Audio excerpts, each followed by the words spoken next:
আমার বক্তব্যে ঢাকা বিশ্ববিদ্যালয়ের আমার সম্মানিত ছাত্রছাত্রী ভাই বোনেরা কষ্ট পেয়ে থাকেন, এজন্য আমি আন্তরিকভাবে দুঃখিত এবং লজ্জিত। 2024 সালের আগে ডাকসু ছিল নিষিদ্ধ ঘোষিত সন্ত্রাসী সংগঠন ছাত্রলীগের দখলে।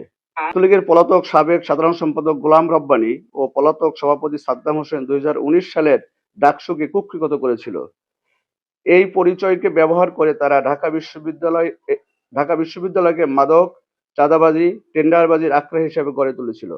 তাছাড়া ঢাকা বিশ্ববিদ্যালয় সংলগ্ন এলাকা যেমন সোহরাওয়ার্দী উদ্যান ও রমনা পার্ককে কেন্দ্র করে অনৈতিক কর্মকাণ্ডে নেতৃত্ব দিত তারা, যা বিভিন্ন সময় পত্রপত্রিকায় উঠে এসেছে।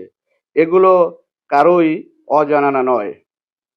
আমি আমার বক্তব্যে মূলত নিষিদ্ধ ছাত্রলীগের সেই সকল অপকর্মের কথাই বোঝাতে চেয়েছি।